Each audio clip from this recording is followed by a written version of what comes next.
Good morning विद्यार्थी मित्रों, उमा विद्या संकुल यूट्यूब चेनल अंदर तमारा बधानु हार्दिक स्वागत है। धोरण 9 विषय हिंदी व्याकरण विभाग एमां आपणे पहोंच्या था शब्द संरचना। भाषा के एक शब्द से दूसरा शब्द बनाने की प्रक्रिया को शब्द संरचना कहा जाता है। शब्द संरचना के 3 प्रकार है, उपसर्ग द्वारा, प्रत्यय द्वारा और समास अथवा तो संधि के द्वारा। उपसर्ग द्वारा शब्द संरचना वे शब्दांश जो किसी शब्द के पहले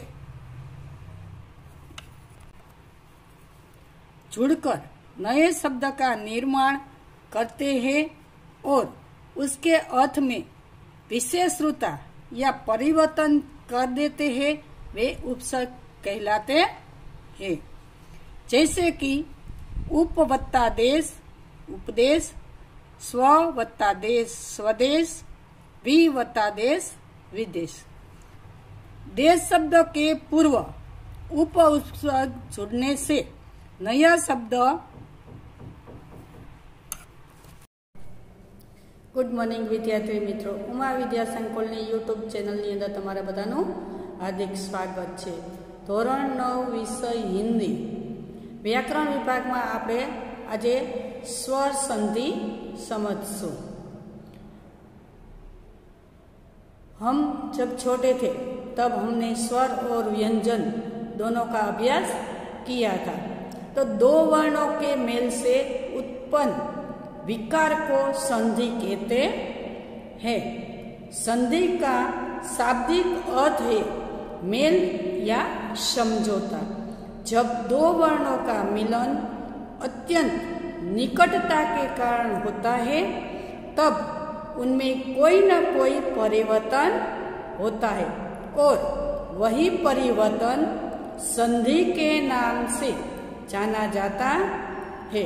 हम देखते हैं कि कोई भी शब्द बनाने के लिए स्वर और व्यंजन का प्रयोग होता है। दोनों मिलने से कोई शब्द बनता है। जैसे कि हिम वत्ता आलय, म के साथ अ जुड़ा है और आ, इन दोनों के मिलने से आ शब्द बनता है। संधि के भेद। संधि के मुख्य 3 भेद है। संधि के मुख्य 3 भेद है, स्वर संधि, व्यंजन संधि और विसर्ग संधि। तो स्वर संधि किसे कहते हैं? तो स्वर वर्णों के साथ स्वर वर्णों में मेल में से जो विकार उत्पन्न होता है उसे स्वर संधि कहते हैं। स्वर कौन सा है? ओ, आ, ई, उ, इन सबको हम स्वर कहते हैं। और व्यंजन क, ख, ग, घ, हर एक अक्षर को हम व्यंजन कहते हैं। तो स्वर और व्यंजन के मिलने से शब्द बनता है। जैसे विद्या वत्ता आलय, विद्यालय, यहाँ आ और आ मिलने से आ होता है। मुनि वत्ता इंद्र, मुनीन्द्र, तो ई और ई दोनों ई मिलने से दीर्घ ई होता है। श्री वत्ता ईश, श्रीश, दीर्घ ई होने से दीर्घ ही रहता है। गुरु प्लस उपदेश, गुरुपदेश, उ प्लस उ बराबर दीर्घ ह्रस्व उ बनता है।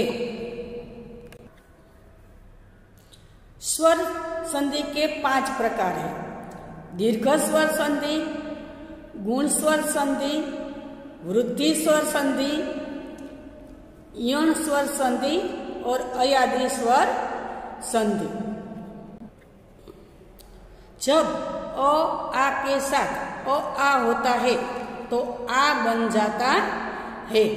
जब ई के साथ ई हो तो ई बन जाती है।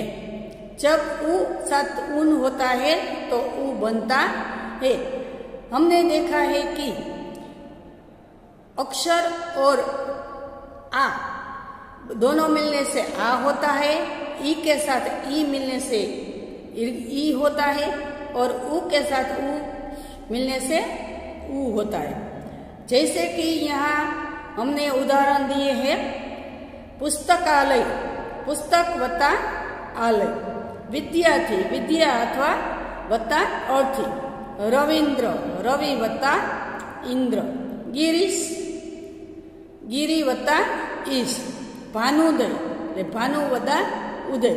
ये दोनों शब्द मिलने से ये शब्द बनता है, ये हमने देखा।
इस तरह हमने यहाँ स्वर संधि का उदाहरण देखकर उसको हमने समझे हैं।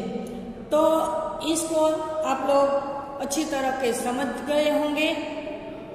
अब यहाँ हमारा इस पॉइंट पूर्ण होता है। अब हम देखेंगे अगले समास। समास, समास का शाब्दिक अर्थ संक्षेप या संक्षिप्त करने की रचना विधि। निम्नलिखित वाक्यों को देखिए। राजा का कुमार शक्त बीमार था। किसका पुत्र बीमार था? राजा। इसके बदले हम कह सकते राजकुमार। राजा का कुमार जो होता है उसको राजकुमार कहते हैं। तो राजकुमार शक्त बीमार था। इस वाक्य में हमने देखे कि राजकुमार का संक्षिप्त रूप राजकुमार हो गया है, अर्थात दो या अधिक शब्दों का अपने विभक्त चिन्हों अथवा अन्य प्रत्ययों को छोड़कर आपस में मिल जाना ही समास कहलाता है। समास के भेद। समास के मुख्य 4 प्रकार है और इन प्रकारों को भी कोई उपभेद हुआ करते हैं। तो हम देखते हैं कि जो मुख्य 4 प्रकार है वो कौन से। तो मुख्य 4 प्रकार है अव्ययी भाव समास,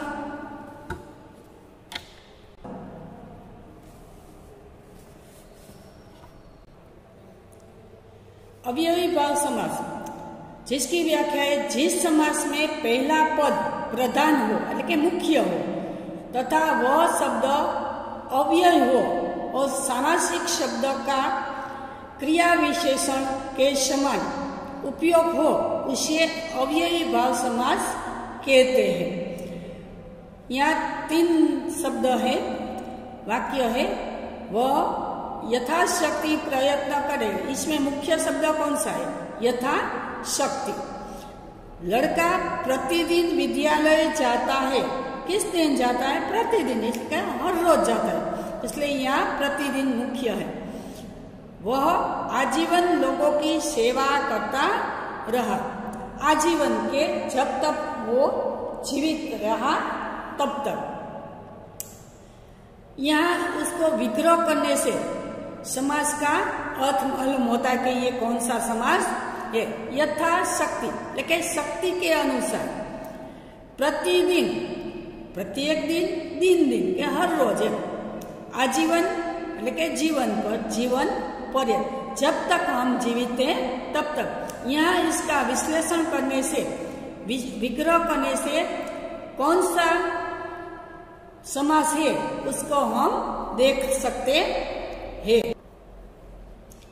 यहाँ हमको अवयवी भाव समास के उदाहरण दिए गए हैं, हम उसको देखेंगे।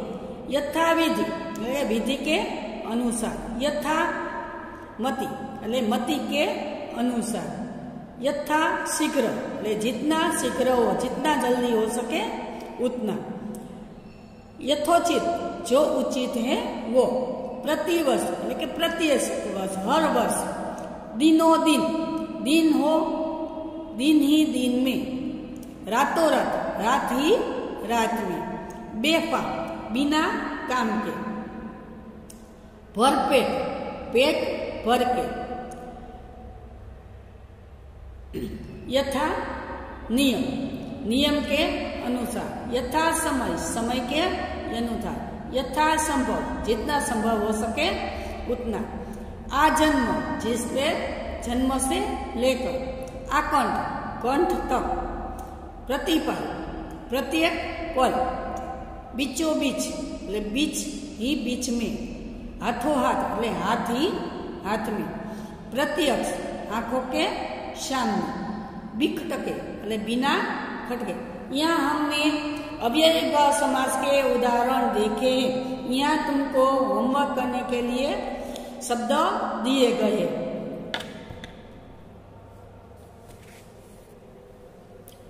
अब है कर्मधारय समास, दूसरा है कर्मधारय। तो जिस समास में पूर्व पद विशेषण और उत्तर पद विशेष्य हो, या पूर्व पद विशेष्य और उत्तर पद विशेषण हो, उसे कर्मधारय समास कहते हैं। इस समास के पूर्व पद तथा उत्तर पद में उपमेय उपमान का संबंध भी हो सकता है।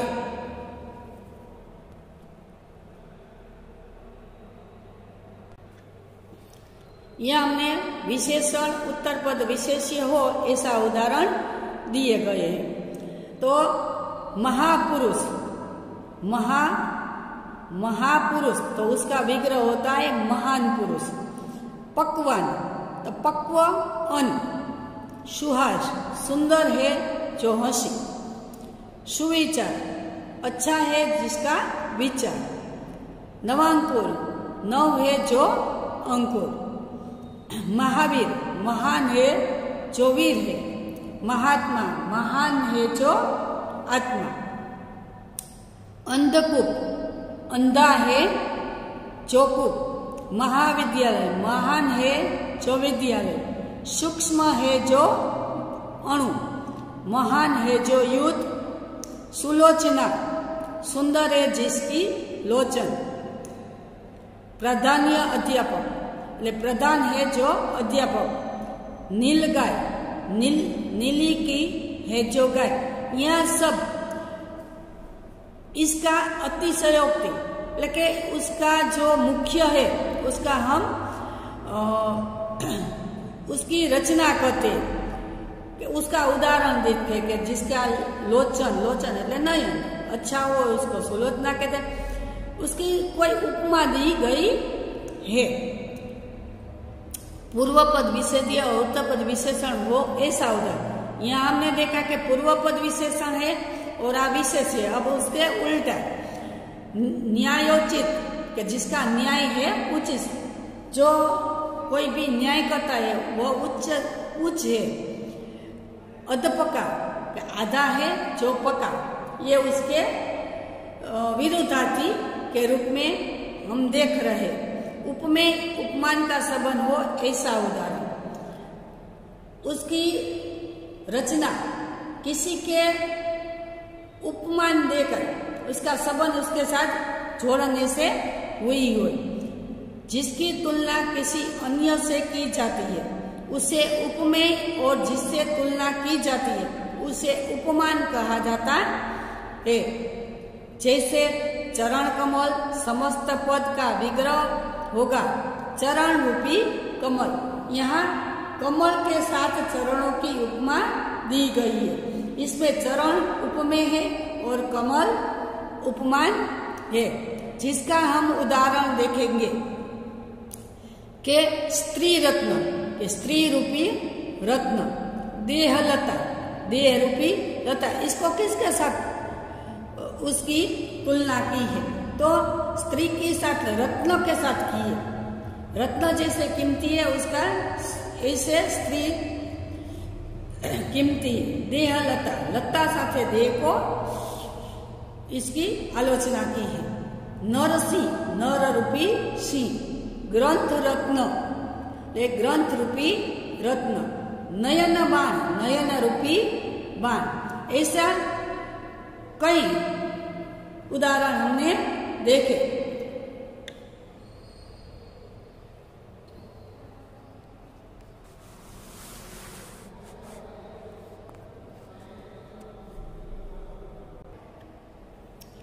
पहला पद उपमान हो ऐसा उदाहरण तो राजम, राजीव, लोचन, राजीव के समान लोचन। प्राण प्रिय, प्राणों के समान प्रिय, किसके साथ तुलना की है? यहाँ प्राण के साथ की है, प्राण जैसा प्रिय हो, और यहाँ राजीव जैसा लोचन हो। भुजन, दंड के समान भुजा हो। मृगलोचन એટલે मृग के समान लोचन हो। मृग એટલે हरण, हरण के समान जिसका लोचन हो वह।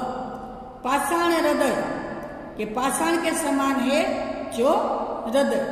कनकाभ, कनक के समान आभा है। कनकलता, कनक के समान लता है। कमल नयन, कमल के समान जिसका नयन है। और कर कमल, कमल के समान कर हो। अब दूसरा तीसरा पॉइंट है द्विगु समास। जहाँ समस्त पद का पहला शब्द संख्यावाचक अथवा परिमाणवाचक विशेषण होता है वहाँ द्विगु समास होता है। कि कहीं भी कोई अंक 1, 2, 3, 4 ऐसे अंक अथवा तो कोई रिजल्ट के तीसरी बार, चौथी बार, पंचमृत, ऐसा जो उदाहरण होता है उसके द्विगु समास कहते हैं। तो त्रिकाल, त्रि अंक आया है 3 कालों का समूह, दोनों का समूह हुआ। यहाँ अंक आया है इसलिए इसको हम द्विगु समास कह सके। त्रिफला, त्रिफलों का समूह। पंचामृत, पंच अमृतों का समूह। इन उदाहरणों का क्रमांक और 2 में पहला शब्द संख्यावाचक विशेषण है और क्रमांक 3 को 4 में पहला शब्द परिमाण है। कि इनों का समूह हुआ इसलिए हमें इसे द्विगु समास कैसे? उसका उदाहरण है त्रिलोक, त्रिलोकों का समूह। चौगुनी, चौगुनी, नवरात्र, 9 रात्रि का समूह, नवरात्र का समूह। पंचनंद, 5 नदियों का समूह। नद એટલે नदी, पंच એટલે 5 नदियों का समूह। चतुष्कोण, 4 कोण वाला। नवग्रह, 9 ग्रहों का समूह। अष्टाध्यायी, 8 अध्यायों का समाहार। चौमासा, 4 मासों का समाहार। चवन्नी, 4 आनों का समाहार।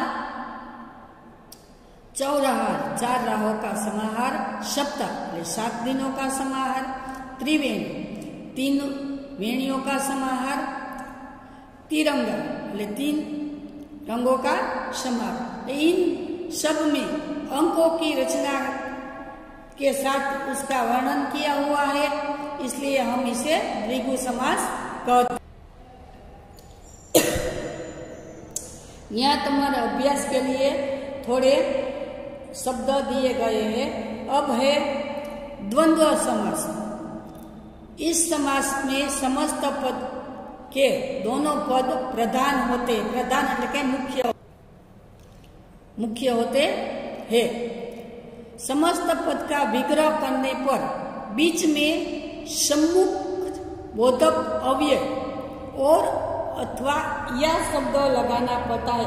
हम दो शब्दों को विभाजित करते हैं उसको जोड़ने के लिए, और अथवा या शब्द का हम प्रयोग करते हैं, उसे द्वंद्व समास कहते हैं। इसमें दोनों पदों को मिलाते समय मध्य स्थित योजक लुप्त हो जाता है। जैसे सत्य और असत्य का समस्त पद होगा सत्यासत्य। जब हम इसको छोड़ेंगे, अलग करेंगे, तब और शब्द से उसको विभाजित करेंगे। यहाँ दोनों पद प्रधान है, दोनों मुख्य है, दोनों का यहाँ संगम होता है। द्वंद्व समास के 3 प्रकार। अबे हमने देखे कि 4 मुख्य है, तो उसमें द्वंद्व समास के भी मुख्य 3 प्रकार होते हैं। इतरेतर द्वंद्व समास, वैकल्पिक द्वंद्व समास और समाहार द्वंद्व समास। तो हम पहले देखेंगे इतरेतर द्वंद्व समास। इसकी व्याख्या है, इस कोटि के समास में समुच्चय बोधक अव्यय और का लोप होता है। ले इसमें और शब्द से उसको विभाजित करते हैं। जैसे ऋषि मुनि, ले ऋषि और मुनि, माता पिता, माता और पिता, गाय बैल, गाय और बैल, सीता राम, सीता और राम, राधा कृष्ण, राधा और कृष्ण, भाई बहन, भाई और बहन। यहाँ हमने देखा कि दोनों शब्दों के बीच और लगाया है, इसे इतरेतर द्वंद्व समास कहते हैं। दूसरा है वैकल्पिक द्वंद्व समास। इस समास में विकल्प सूचक समुच्चय बोधक अव्यय या अथवा का प्रयोग होता है। इस दोनों जो शब्द होता है उसको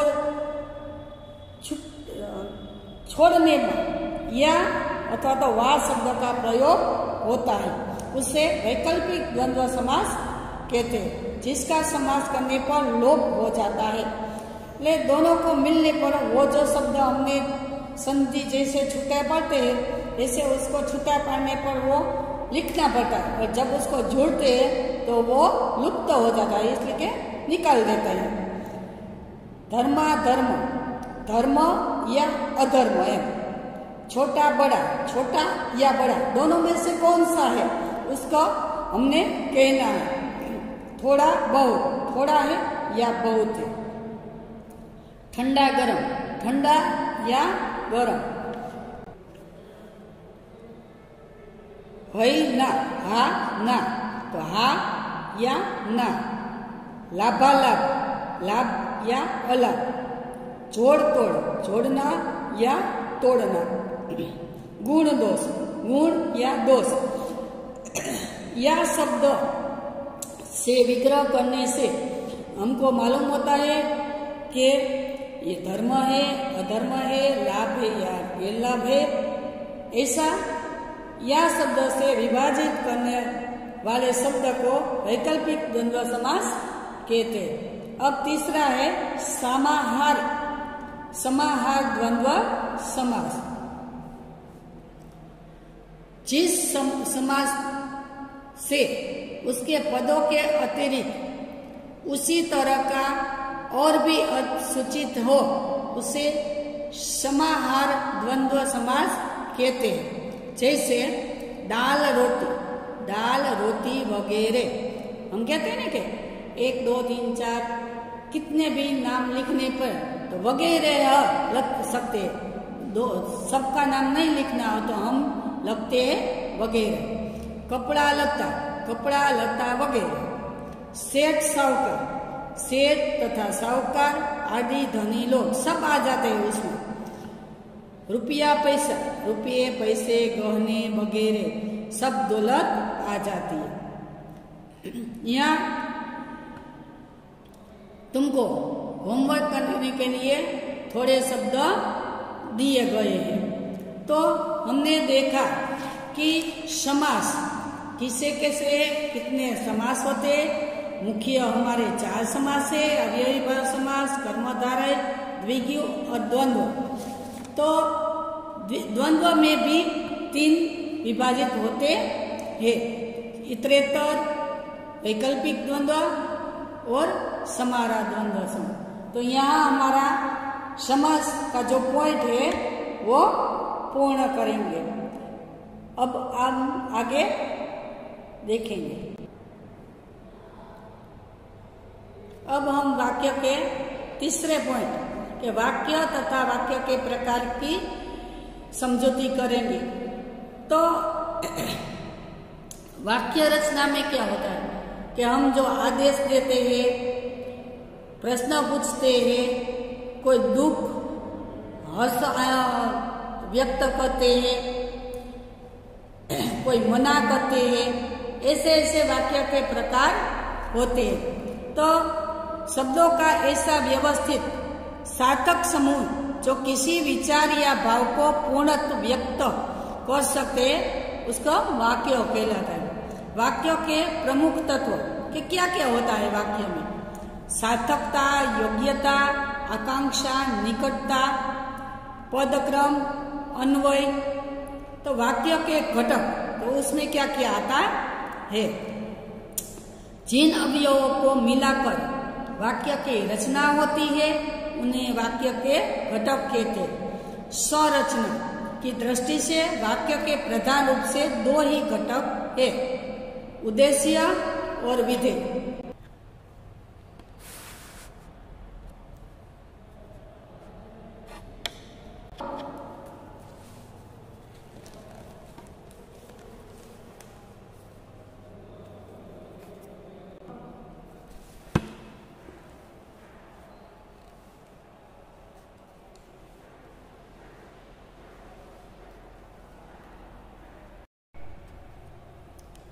उद्देश्य और विधेय।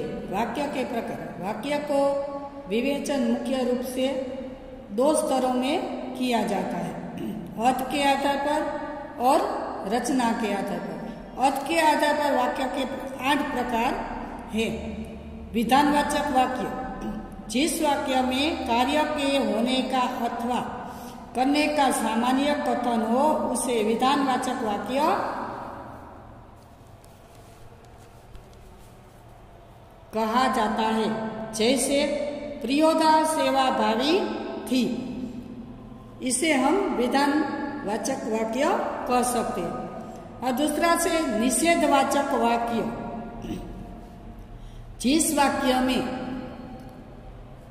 कार्य के न होने का या न करने का बोध हो उसे निषेधवाचक वाक्य कहा जाता है। कि हम कोई कार्य करने के मना करते हैं या तो उसे कहते कि ये नहीं है, जो मना करता है उसे निषेधवाचक वाक्य कहा जाता है। मैं आज खाना नहीं खाऊंगा, खाना खाने की मनाही कहता है, नहीं शब्द है वो मनाही सूचकता है। अब है तीसरा प्रश्नवाचक वाक्य।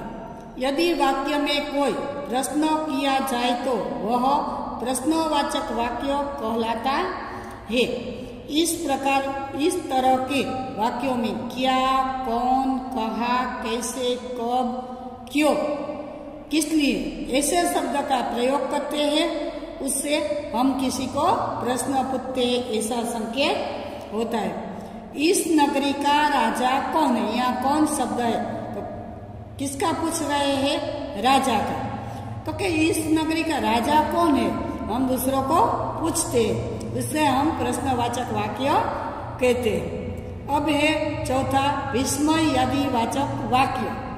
विस्मय लेकिन आश्चर्य, उद्गार चिन्ह, उद्गारवाचक वाक्य हम जिसे कहते हैं कि कोई शोक हो, हर्ष हो, दुख हो, ऐसे ही जो हम विवरण करते कि ऐसा हम प्रयोग करते हैं कि इसको शौक है, इसको आनंद है, ऐसा जो हम भाव प्रकट करते उसे विस्मयादिवाचक कहते। यदि वाक्य में विस्मय व शोक, हर्ष, घृणा, खुशी आदि का भाव अभिव्यक्त यानी कि उसमें व्यक्त होता है तो उसे हम विस्मयवाचक वाक्य कहा जाता है। जैसे अरे इतना सुंदर गुलमर्ग, अरे इतनी सुंदर लड़की, इतना सुंदर डांस तो हमने देखा ही नहीं, ऐसे जो इसको तो बहुत दुख है, आज उसका एक अच्छा सा दोस्त उससे बिछड़ गया। ऐसा जो दुख प्रकट करता है, आनंद प्रकट करता है, ऐसे वाक्य को हम विस्मयवाचक वाक्य कहते हैं। उसके बाद में इच्छावाचक वाक्य, इच्छा के जिस वाक्य में व्यक्ति की इच्छा, आशा, शुभकामना या शाप आदि अभिव्यक्त होता है उसे इच्छावाचक वाक्य कहा जाता है। कि हम किसी को आशीर्वाद देते हैं, किसी को हम दुख होता है तो उसको हम नफरत से कुछ कहते हैं, सुबह सुबह को या परीक्षा के पहले हम उसको कुछ शुभकामनाएं देते हैं, इसे इच्छावाचक वाक्य कहते हैं। जिस वाक्य में इसका उदाहरण है आपकी यात्रा मंगलमय हो, यात्रा अच्छी होने की शुभकामनाएं दी गई है। अब है संदेहवाचक वाक्य, जिस वाक्य में किसी कार्य के होने में संदेह हो या संभावना का बोध हो उसे संदेहवाचक वाक्य कहते हैं। क्यों? आज हम पहुंच जाएंगे, संदेह पहुंचेंगे या नहीं पहुंचेंगे, हम यह काम आज करेंगे, कैसे होगा, तो वो एक संदेह होता है। उदाहरण तरीके संभवतः आज वर्षा होगी, बादल को हम देखते तो हमको ऐसा होता है कि आज वर्षा होगी या नहीं होगी, होगी या नहीं होगी, दोनों का संदेह है, इसलिए उसे संदेहवाचक वाक्य कहते हैं।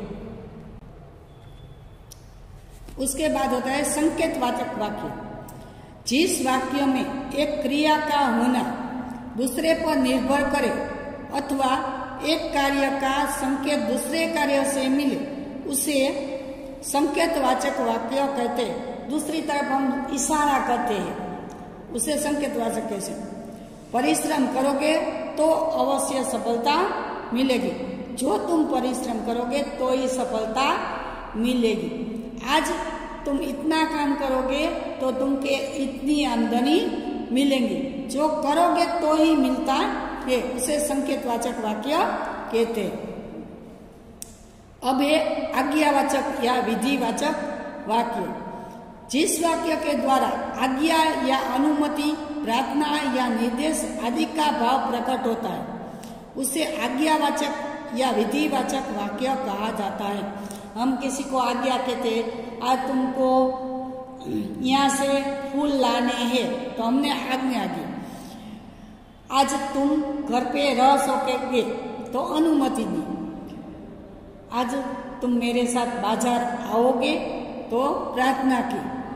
ऐसे ऐसे जो हम निर्देश करते हैं उसको आज्ञावाचक या विधिवाचक वाक्य कहते हैं। भिस्ती को निकालो, कसाई को लाओ, इसको निकालो और दूसरे को लाओ। यह देखा हमने सब अर्थ के आधार पर वाक्य के प्रयोग। अब हम देखेंगे रचना के आधार पर वाक्य के प्रकार। सामान्यतः हम लोग रचना के आधार पर जो वाक्य के प्रयोग होते हैं उससे हम परिचित हैं। रचना या स्वरूप की दृष्टि के वाक्य के 3 प्रकार है: सरल वाक्य या साधारण वाक्य, संयुक्त वाक्य और मिश्र वाक्य। सरल या साधारण वाक्य कोई एक, आज तुमने वांचन किया, यह सामान्य वाक्य है, लेकिन सरल वाक्य। जिस वाक्य में एक उद्देश्य और एक ही विधेय हो उसे सरल या साधारण वाक्य कहते। पिताजी पार्क में बैठे, तुम बेंच पर बैठी हो, ऐसा जो वाक्य है उसको सरल या साधारण वाक्य कहते। संयुक्त वाक्य, 2 वाक्यों के मिलने से जो एक बड़ा वाक्य बनता है उसे हम संयुक्त वाक्य कहते हैं। जिस वाक्य में दो वाक्य किसी समुच्चय बोधक अवयव से जुड़ा होता है उसे संयुक्त वाक्य कहते हैं। जैसे मैं पढ़ रहा हूँ और तुम लिख रहे हो, और शब्द से इन दो वाक्यों को हमने जोड़ा है, इसे हम संयुक्त वाक्य कहते हैं। अब मिश्र वाक्य, जिस वाक्य की रचना एक से अधिक ऐसे उपवाक्यों से हुई हो जिसमें एक प्रधान तथा अन्य वाक्य गौण हो उसे मिश्र वाक्य कहते हैं। दो वाक्य तो मिलता है पर एक प्रधान वाक्य है और दूसरा उसमें मिश्र हुआ है। मैं देखता हूँ कि तुम मेहनत नहीं करती हो, तुम मेहनत नहीं करती हो, या मैंने देखा, इसे हम मिश्र वाक्य कह सकते। तो हमारे जो वाक्य के प्रकार है उसको हमने देखा तो के अर्थ के आधार पर के 8 वाक्य है और रचना के आधार पर 3 प्रकार है। ऐसे हमारे वाक्य के प्रकार का पॉइंट यहाँ पूर्ण होता है। व्याकरण में हमारा सबसे लास्ट वाला पॉइंट है शब्द संरचना। भाषा के एक शब्द से दूसरा शब्द बनाने की प्रक्रिया को शब्द संरचना कहा जाता है। शब्द संरचना के 3 प्रकार है, उपसर्ग द्वारा, प्रत्यय द्वारा और समास अथवा तो संधि द्वारा। तो सबसे पहले हम देखेंगे उपसर्ग द्वारा शब्द संरचना। वे शब्दांश जो किसी शब्द से पहले जुड़कर नए शब्द का निर्माण करते हैं और उसके अर्थ में विशेषता या परिवर्तन कर देते हैं, वे उपसर्ग कहलाते हैं। उपसर्ग कोई भी शब्द हो उसके आगे जो शब्द होता है जुड़ता है उसे उपसर्ग कहते हैं। जैसे कि उपवत्ता देश उपदेश, स्ववत्ता देश स्वदेश, विवत्ता देश विदेश।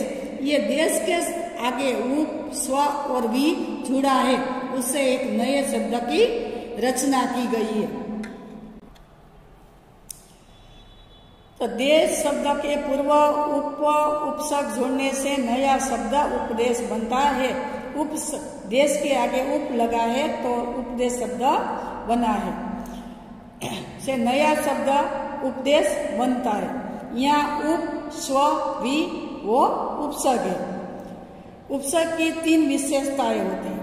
पहली है शब्द के अर्थ में नई विशेषता लाना, शब्द के अर्थ में नई विशेषता लाना। प्रवत्ता बल प्रबल, अनुवत्ता आसन अनुशासन। शब्द के दूसरा है शब्द के अर्थ को उलट देना। अवत्ता अधर, अवत्ता धर्म है अधर्म, अपवत्ता मान अपमान। जो धर्म है उसके विरुद्ध, तो अधर्म मान के विरुद्ध है अपमान। तीसरा है शब्द के अर्थ में कोई खास परिवर्तन न करके मूलार्थ इधर उधर प्रदान करना। जैसे कि विवत्ता शुद्ध विशुद्ध, परिवत्ता भ्रमण परिभ्रमण। उपसर्ग शब्द निर्माण में बड़ा सहायक होता है। एक ही मूल शब्द विभिन्न उपसर्गों को योग से विभिन्न अर्थ प्रकट करता है। आवत्ताहार आहार, समवत्ताहार संहार, उपवत्ताहार उपहार, उत्तवत्ताहार उद्धार, प्रवत्ताहार प्रहार, विवत्ताहार विहार। इन दोनों शब्दों को जोड़ने से ये शब्द बनते हैं। हिंदी में कौन कौन से उपसर्ग लगाए जाते हैं? इन सब शब्द का ये सब दिख रहे हैं वो शब्द हमारे हिंदी का उपसर्ग है। अ, अन, अद, औ, का, कु, दु, नि, बिन, भर, स, सु, पर और न, ये सब उपसर्ग है। तो अ का शब्द होता है अभाव और मनाए लेकिन निषेध। तो अचेत अज्ञान, चेत जिसमें चेत न हो, जिसमें ज्ञान न हो अज्ञान। अन का अर्थ होता है उसका भी अभाव और निषेध, अनपढ़ अनमोल। अध आधा अधपका, अधकचरा। औ का हीन, निषेध, अवगुण, अवघट। क अथवा तो कु का बुरा अथवा तो बुरा, कपूत, कुपात्र जैसे शब्द होते हैं। दु का कम अथवा तो बुरा, दुबला, दुकाल। नि का निषेध, अभाव, निग अथवा तो निकम्मा। बिन का होता है अभाव, निषेध। बिन देखा, बिन ब्याहा, बिन बोला, बिन कहा। भर, पूरे पूरा जो भरा हुआ हो ये भरपूर और भरपेट। श तो अच्छा अने रही, सपूत, सचेत, सुपत्र ऐसे। सु उत्तमता, साथ, सुडोल, सुजान। पर अधिक और आगे, परपता, पददादा। न ले उसका भी अभाव, न पुता, न पुती। प्रत्यय द्वारा शब्द सरचना। हमने ऊपर उपसर्ग देखा, अब प्रत्यय। तो जो प्रत्यय क्रिया के धातु रूप के पीछे जुड़कर नए शब्दों का निर्माण करते हैं उन्हें कृत प्रत्यय कहा जाता है। कर्तृवाचक कृत प्रत्यय, जिस प्रत्यय के साथ कार्य करने वाले अर्थात कर्ता का बोध हो उन्हें कृतवाचक प्रत्यय कहा जाता है। अक्कड़, आक, आका, आही, ईयल, उ, रु और हरा। એટલે इस पी, धूम, भूल, तैर, लड़, उड़, खेल, मोर, आड़, बीक, खा, कमा, चला, लूट, कमा, ये शब्द उससे जुड़ता है, जो शब्द के पीछे जुड़ता है। अक्कड़ और पी, अक्कड़ और धूम, धूमल એટલે अक्कड़, धुमक्कड़, भुलक्कड़, तेरा, लड़ाका, उड़ाका ऐसे शब्द बनते हैं। कर्मधारय कृत प्रत्यय, जिस प्रत्यय से कर्म का बोध कराने वालों का बोध होता है उसे कर्मवाचक कृत प्रत्यय कहा जाता है। जैसे कि ओना ना बीच थैली, बिछौना, खिलौना। ना એટલે કે गा, ओढ़, गाना, ओढ़ना। नी, ओढ़न, नी, शुंघनी ऐसा शब्द बनता है। હવે છે करणवाचक कृत्य प्रत्यय, जो प्रत्यय क्रिया के करण रूप, क्रिया के साधन रूप बनाते उसे करणवाचक कृत्य प्रत्यय के। करणवाचक कृत प्रत्यय में आ, ई, उ, न ने नी प्रत्यय लगता है।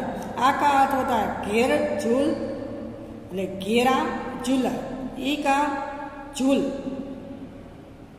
फांसी, बुहारी और रेती। झाड़, उ, झाड़ू, साई। न ना बेल, ढोक, झाड़, बेलन, ढक्कन, झाड़न ऐसा शब्द बनता है। नी तो कतरनी, कतरनी साथे कतरनी, सूंघनी साथे सूंघनी, ओढ़नी साथे ओढ़नी शब्द बनता है। चौथा है भाववाचक कृत प्रत्यय, जिन प्रत्ययों से भाव प्रकट भाववाचक संज्ञाएं बनती है उन्हें भाववाचक कृत प्रत्यय कहते हैं।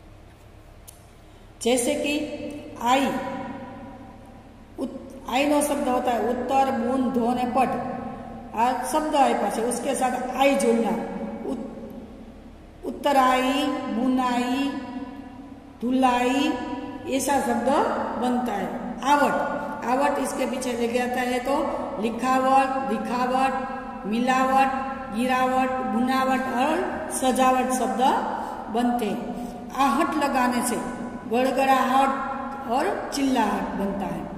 आव, बुहाव, बहाव, बचाव, झुकाव। आन प्रत्यय लगाने से उड़ान, थकान, मिलान ऐसा शब्द बनता है। अब लास्ट वाला है क्रियावाचक कृत प्रत्यय, जिन प्रत्ययों के योग से क्रिया विशेषण, अव्यय अथवा तो विशेष प्रकार के क्रिया शब्दों का निर्माण होता है उन्हें क्रियावाचक कृत प्रत्यय कहते हैं। तो प्रत्यय कौन सा है? ता, या, कर, ते। चलता, खाता, पीता। खाया, रोया, दिखा, दिखाया। कर, सुनकर, पढ़कर, लिखकर। और ते, चलते चलते, सुनते सुनते। ऐसे 2 बार जो शब्द का निर्माण होता है उसे क्रियावाचक कृत प्रत्यय कहते हैं। तो विद्यार्थी मित्रों, अपना यहाँ व्याकरण का सब पॉइंट पूर्ण होता है। तो हम उसकी जो हमने जो आज समझाया है वो आप लोग याद कर लेंगे। इसकी PDF भी मैं मोकलूंगी, तो आप सब लोग अपनी जो बुक है उसमें उतार लेना और सब याद रखना है। आभार।